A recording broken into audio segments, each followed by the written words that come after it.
राधे राधे। जय श्री कृष्णा। आप सभी का स्वागत है आपके अपने चैनल मनमोहक किशोरी जी वर्षा पर।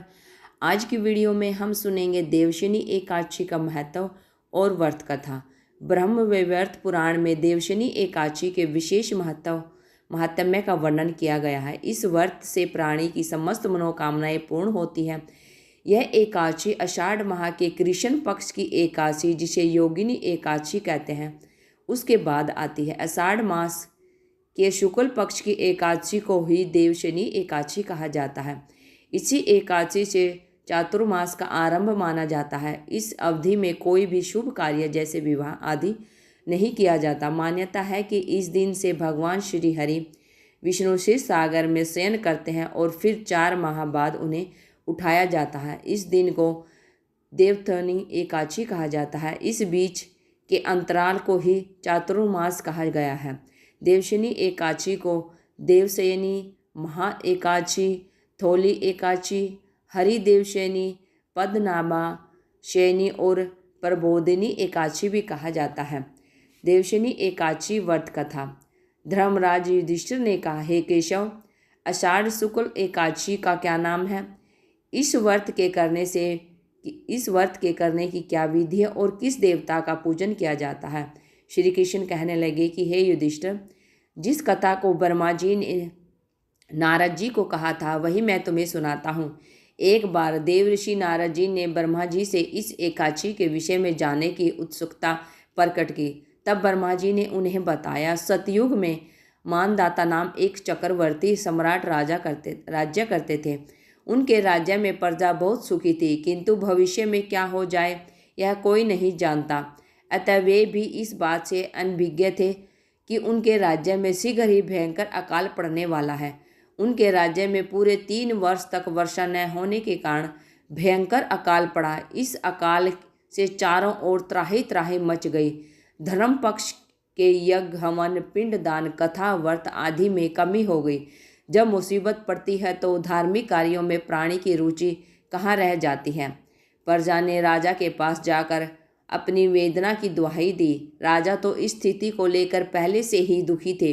वे सोचने लगे कि आखिर मैंने ऐसा कौन सा पाप कर्म किया है जिसका दंड मुझे इस रूप में मिल रहा है। फिर इस कष्ट से मुक्ति पाने का कोई साधन करने के उद्देश्य से राजा सेना को लेकर जंगल की ओर चल दिए। वहाँ विचरण करते करते एक दिन वे ब्रह्मा जी के पुत्र अंगिरा ऋषि के आश्रम में पहुँचे और उन्हें साष्टांग प्रणाम किया। ऋषिवर ने आशीष वचनों उपरांत कुशल क्षेम पूछा। फिर जंगल में विचरने व अपने आश्रम में आने का प्रयोजन जाना।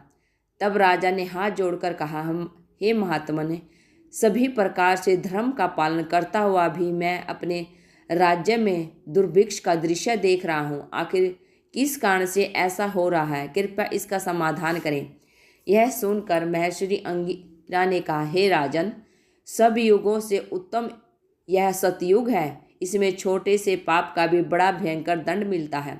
इसमें धर्म अपने चारों चरणों में व्याप्त रहता है। ब्राह्मण के अतिरिक्त किसी अन्य जाति को तप करने का अधिकार नहीं है, जबकि आपके राज्य में एक शूद्र तपस्या कर रहा है। यही कारण है कि आपके राज्य में वर्षा नहीं हो रही। जब तक वह काल को प्राप्त नहीं होगा तब तक वह दुर्भिक्ष शांत नहीं होगा। दुर्भिक्ष की शांति उसे मारने से ही संभव है। किंतु राजा का हृदय एक नर अपराध शूद्र तपस्वी का समन करने को तैयार नहीं हुआ। उन्होंने कहा, हे देव, मैं इस निरपराध को मार दूं, यह बात मेरा मन स्वीकार नहीं कर रहा है। कृपया करके आप कोई और उपाय बताएं। महर्षि अंगिरा ने बताया, आषाढ़ माह के शुक्ल पक्ष की एकादशी का व्रत करें। इस व्रत के प्रभाव से अवश्य ही वर्षा होगी। राजा अपने राज्य की राजधानी लौट आए और चारों वर्णों सहित पद्म एकादशी का विधि पूर्वक व्रत किया। व्रत के प्रभाव से उनके राज्य में मूसलाधार वर्षा हुई और पूरा राज्य धन धान्य से परिपूर्ण हो गया। ब्रह्म वैवर्त पुराण में देवशनी एकादशी के विशेष महत्व का वर्णन किया गया है। इस व्रत से प्राणी की समस्त मनोकामनाएं पूर्ण होती हैं। देवशनी एकादशी सभी मनोकामनाओं को पूर्ण करने वाली एकादशी है। आप सभी देवशनी एकादशी का व्रत रखें। अगर आज की वीडियो आपको अच्छी लगी है तो वीडियो को लाइक शेयर करें और चैनल को सब्सक्राइब जरूर कर लें।